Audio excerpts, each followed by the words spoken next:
और बुनकर परी की कहानी एक समय की बात है। एक अनाथ लड़का था जिसका नाम गोपी था। वह अपने भाई और भाभी के साथ गांव में रहता था।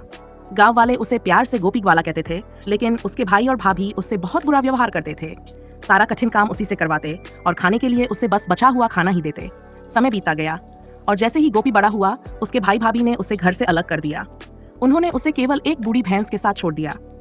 गोपी ने उस भैंस के साथ पहाड़ की तलहटी में एक छोटी सी फूस की झोपड़ी बनाई।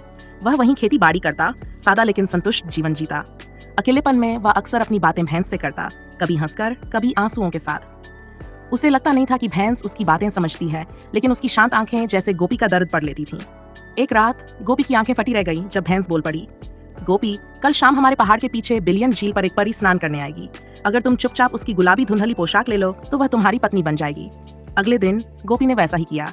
शाम ढलते ही उसने झील में 7 सुंदर परियों को उतरते देखा। वे पानी में खेल रही थीं, हंस रही थीं, जैसे फूल हवा में झूमते हैं। गोपी ने चुपके से एक परी के गुलाबी वस्त्र उठा लिए। जब परियां लौटने लगीं, सबसे छोटी बुनकर कन्या ने देखा कि उसके वस्त्र गायब हैं। वह घबराकर इधर उधर देखने लगी और उसकी बहनें उसे वहीं छोड़कर स्वर्ग लौट गईं। तभी गोपी पेड़ों के पीछे से निकला और सच्चाई से बोला, ये रहे तुम्हारे वस्त्र, लेकिन क्या तुम मेरे साथ रहोगी और मेरी पत्नी बनोगी? बुनकर कन्या ने उसकी मासूमियत और सच्चाई देखकर सिर झुका लिया और धीरे धीरे उसके पीछे चल पड़ी। दोनों ने झोपड़ी में नया जीवन शुरू किया। गोपी खेती करता और वह कपड़ा बुनती। कुछ ही समय में उनके 2 प्यारे बच्चे हुए और जीवन हंसी खुशी से भर गया। लेकिन किस्मत को कुछ और मंजूर था। जब स्वर्ग की रानी माँ को पता चला कि बुनकर कन्या पृथ्वी पर रह रही है, तो उन्होंने अपने सैनिक भेजे और उसे जबरन वापस बुला लिया।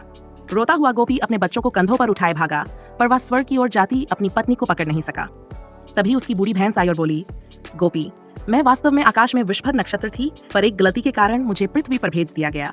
अब मेरा समय आ गया है, मुझे लौटना होगा। जब मैं मर जाऊं, मेरी खाल से जूते बना लेना। उनसे तुम बादलों में उड़ सकोगे और अपनी पत्नी से मिल सकोगे। ये कहकर भैंस ने अपनी आंखें बंद कर ली। गोपी ने भारी मन से वैसा ही किया। उसने जूते पहने, अपने बच्चों को उठाया और आकाश की ओर उड़ चला। जब वह अपनी पत्नी के करीब पहुंचा, तभी रानी माँ ने अपनी जादुई हेयरपिन आकाश में फेंकी। वह हेयरपिन एक चमकती आकाशगंगा में बदल गई, जिसने गोपी और बुनकर कन्या को अलग कर दिया। दोनों विपरीत किनारों पर खड़े रोते रहे। आकाश में प्रेम की वह सबसे दुख भरी कहानी बन गई। उनके सच्चे प्रेम से प्रभावित होकर मैना और कोयल जैसे पक्षी उड़कर आए और उनके मिलन के लिए तारों पर एक पुल बना दिया, जिसे आज लोग मैगपाई ब्रिज या प्रेम पुल कहते हैं।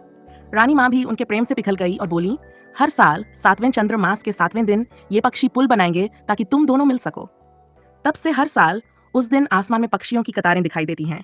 लोग कहते हैं, अगर कोई रात के अंधेरे में अंगूर की बेल के नीचे पानी का कटोरा रखे, तो वह पानी में झिलमिलाते तारे और गोपी बुनकर कन्या की धीमी धीमी फुसफुसाहट सुन सकता है। क्या चाहोगे मैं इसका